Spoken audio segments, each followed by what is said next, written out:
most widely consumed vegetable oil, palm oil is found in half of all consumer products from food to biofuel. The palm oil industry has quickly become Indonesia's main foreign currency earner.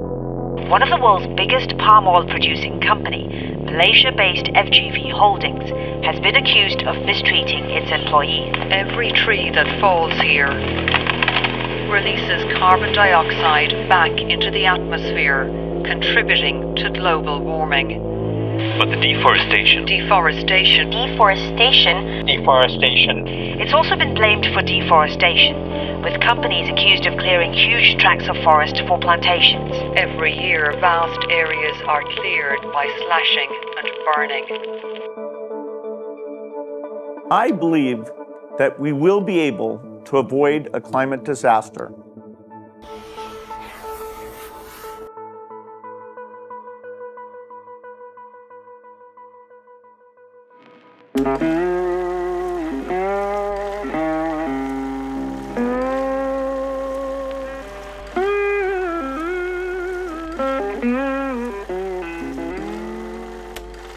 And best of all, you'll be enjoying America's favorite margarine, Bluebonnet. Bluebonnet looks... When I heard about a new cooking oil that's used to make snack food that adds 0 calories and fat, my reaction was, wow. Not anymore, because Max Factor Ultra Lasting Color Lipstick has double color boosters. It's a pretty amazing concept, having diesel engines run on vegetable oil. It's a material called biodiesel, and more Seattle citizens and companies are trying it out. With an estimated value of tens of billions of dollars, the palm oil industry is a major player in the global economy. The largest producers and exporters of palm oil are Indonesia and Malaysia, and the industry employs and pays millions of people. While the EU is a major importer of palm oil and has expressed concerns about its environmental and social impact, it has also taken steps to reduce its use and promote sustainability. The production of palm oil has a long and complex history that can be traced back thousands of years and can be found across multiple continents. It is believed that the oil palm, which is the source of palm oil, originated in West Africa. The oil palm was later introduced to Southeast Asia, where it quickly became an important component of the local cuisine as well as the economy of that region.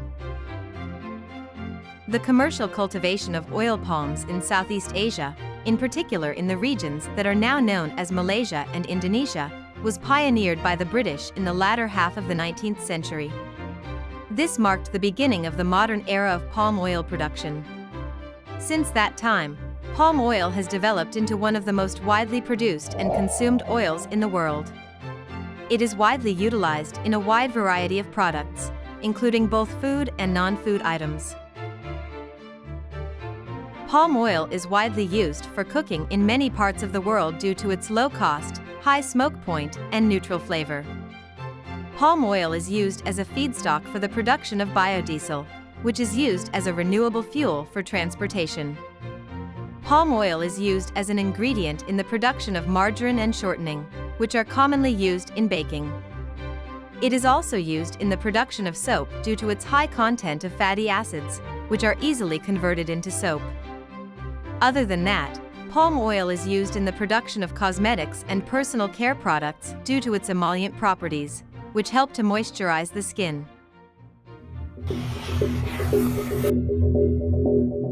There has been significant damage done to the environment as a result of the palm oil industry, including the deforestation, the reduction of biodiversity, and the emission of greenhouse gases. As a result of these impacts, there is widespread concern regarding the viability of the industry, and there have been calls for increased efforts to reduce the environmental footprint of the industry. The conversion of tropical rainforests in Southeast Asia into palm oil plantations is a well-known example of the environmental damage caused by the palm oil industry. This was done in order to make room for more palm oil plantations. This has resulted in the loss of valuable habitats for wildlife and has contributed to the decline of species that are currently in danger of extinction, such as orangutans, tigers, and elephants. The palm oil industry has also been linked, to soil degradation, water pollution, and the use of harmful pesticides and herbicides, in addition to deforestation. These environmental effects have reduced the quality of local ecosystems and had a negative impact on the health of local communities. The greenhouse gas emissions associated with deforestation and palm oil production are another example of the palm oil industry's environmental impact. The destruction of forests releases carbon into the atmosphere, and the production of palm oil emits significant amounts of carbon dioxide and other greenhouse gases. This is very bad. This is the area that it used to be a forest, a big forest before, and now being finished, being cleared out to become oil palm plantation.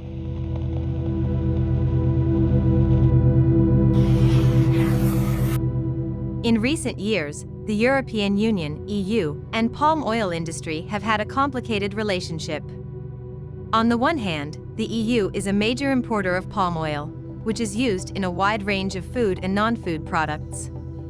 The EU, on the other hand, has expressed concerns about the environmental and social impact of palm oil production, particularly in Southeast Asia, which produces the majority of the world's palm oil. In response to these concerns, the EU has enacted a number of policies aimed at reducing the use of palm oil in specific products and encouraging the use of alternatives. The EU's Renewable Energy Directive, for example, was adopted in 2018 and includes measures to limit the use of biofuels, including palm oil, in transportation by 2030. Furthermore, the EU has launched a sustainable palm oil certification scheme with the goal of promoting sustainable production practices and reducing the environmental impact of palm oil production. However, some major palm oil producers, such as Indonesia and Malaysia, have criticized these measures. These countries argue that the EU's measures unfairly target palm oil and restrict trade. They have also claimed that the EU's certification scheme is biased and unfairly excludes palm oil from certain markets. With regard to the EU's renewable energy legislation, Indonesia and Malaysia, which together export 85% of the world's palm oil, have each brought separate World Trade Organization suits. Kita menghadapi masalah yang sama, umpamanya ekspor minyak kelapa sawit sekarang ini diancam oleh Eropah dan kita perlu bersama-sama melawan hujah mereka bahawa minyak kelapa sawit ini didapati daripada hutan-hutan yang telah ditebang oleh pengusaha dan dengan itu dia mempunyai kesan yang buruk kepada cuaca. Ini tidak benar sama sekali. Sebaliknya mereka tahu bahawa minyak kelapa sawit ini bersaing dengan minyak-minyak daripada punca soybean, rapeseed dan sebagainya. Mungkin lebih dari tentangan mereka mungkin berasas daripada ekonomi dan keuangan mereka daripada environment, masalah environment.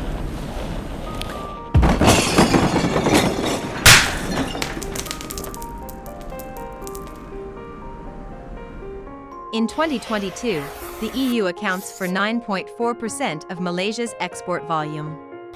According to Malaysian Palm Oil Board data, exports to the 27-member bloc have been decreasing since 2015. Malaysia's exports to the EU declined 10% year-on-year in 2022 to 1.47 million tons. This is a 40% decrease from 2.43 million tons in 2015. Last year, the Malaysian Biodiesel Association urged industry leaders to accept a steady drop in palm-based biofuel imports to the EU. Under RED II, the EU aims to source at least 32% of its energy from renewable sources by 2030. The directive requires member countries to set national targets for renewable energy use and to take steps to increase its use. In terms of biofuels, RED II establishes sustainability criteria for biofuels derived from crops, including palm oil, that must be met in order for biofuels to qualify for support and contribute to national renewable energy targets. These criteria include reducing greenhouse gas emissions, protecting biodiversity, and ensuring that biofuels are produced in a way that does not contribute to deforestation or violate human rights. RED II also establishes a gradually decreasing cap on the use of food-based biofuels in the EU, including palm oil. Food-based biofuels will account for no more than 7% of total transport fuel consumption in the EU by 2030. This limit is intended to reduce competition between food and fuel while also encouraging the use of more sustainable biofuels. Hello, I'm Bill Gates, Chairman of Microsoft. In this video, you're going to see the future. Windows. Police and security guards in Belgium were caught flat-footed today by a cowardly sneak attack on the world's wealthiest man. The target was Microsoft Chairman Bill Gates, arriving for a meeting with the community. Microsoft Chairman Bill Gates has given away more than $28 billion, but he's still the world's richest person. Gates is number one on the Bloomberg Billionaires Index for the first time since 2007. A top priority of the Bill and Melinda Gates Foundation has been to eradicate polio. The Gates have committed $1 billion to fighting the disease. When it comes to climate change, Bill Gates wants people to think of two numbers. 51 billion is the number of tons of greenhouse gases typically added to the atmosphere every year because of human activity. 0 is the number of tons we need to get to by 2050 in order to avoid a climate crisis. Gates has released a new book detailing his plan to get to 0 tons called How to Avoid a Climate Disaster, the Solutions We Have, and the Breakthroughs We Need. He's also created a fund called Breakthrough Energy Ventures and has investors such as Jeff Bezos, Vinod Khosla, John Arnold, and John Doerr putting in money towards zero-carbon companies. That's why it's so important that we make agriculture more resilient. We need innovations like... For many years, Bill Gates, co-founder of Microsoft and prominent philanthropist, has been involved in climate change initiatives. He recognizes that climate change is one of the most pressing issues confronting the world today and has made it a priority to use his wealth and influence to support efforts to address this issue. One of Gates' earliest efforts to address climate change was through his philanthropic organization, the Bill and Melinda Gates Foundation. The foundation has supported a range of initiatives related to climate change, including research on renewable energy technologies and sustainable agriculture practices. Gates established the Breakthrough Energy Ventures in 2010, a group of financiers devoted to aiding the creation of cutting-edge, new clean energy technologies. The coalition, which consists of many well-known investors from around the world, has committed to investing billions of dollars in the study and development of clean energy. In addition to his work with the Breakthrough Energy Ventures, Gates has also been active in promoting climate change awareness and action through his writing and speaking engagements. He has written extensively on the topic of climate change, including in his book How to Avoid a Climate Disaster, The Solutions We Have and the Breakthroughs We Need, which was published in February 2021. Gates announced a new initiative called Breakthrough Energy Ventures in 2020, with the goal of investing in companies working on clean energy and climate solutions. The initiative aims to accelerate the development and deployment of new clean energy technologies, and it has already made investments in a variety of innovative companies in fields such as renewable energy, energy storage, and sustainable agriculture.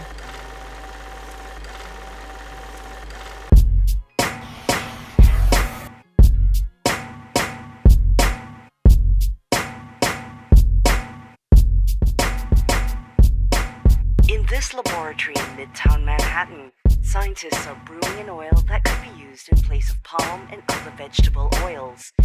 The oil is made from yeast using a process called precision fermentation. I am Sherry Tiku, and I am one of the co-founders of C16 Biosciences.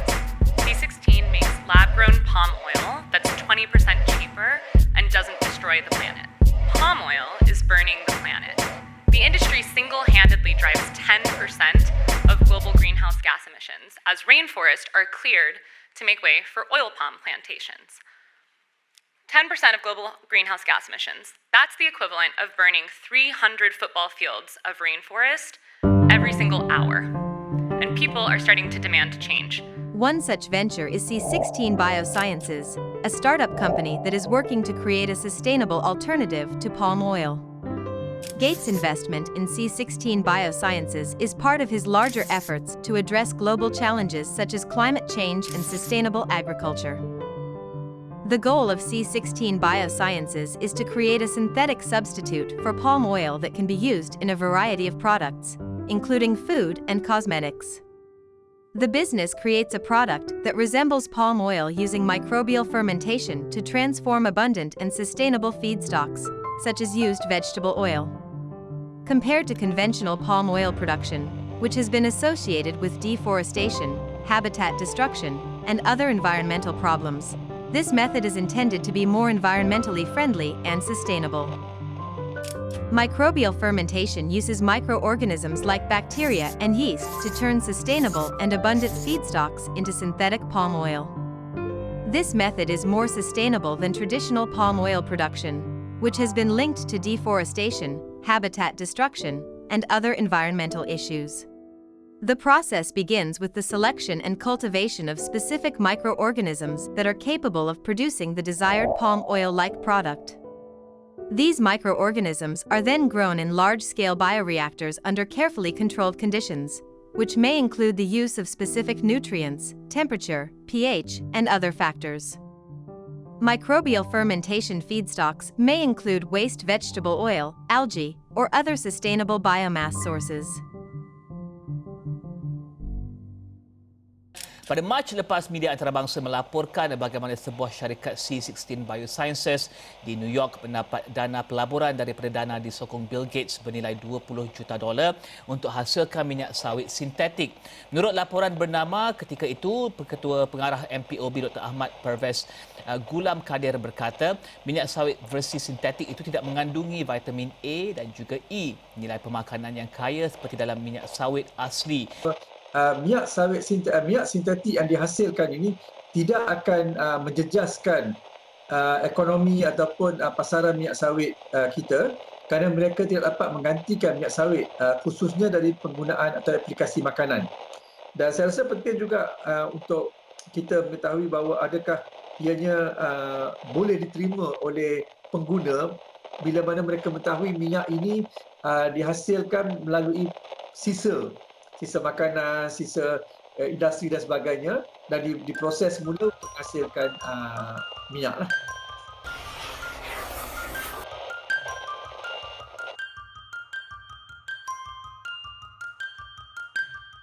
Meanwhile, Malaysian Palm Oil Board responded to the production C16 Biosciences' synthetic palm oil that it does not contain vitamins A and vitamins E compared to natural palm oil.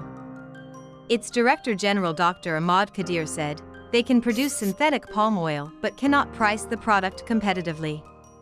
The raw materials that they are using may not come from renewable sources. Finally, they will not be able to produce vitamins A and E currently present in natural palm oil. According to Dr. Kadir, Malaysia's palm oil industry will remain resilient in the future. The government's continuous efforts to encourage downstream development and improve the level of sustainability in the palm oil industry promise a bright future for the industry.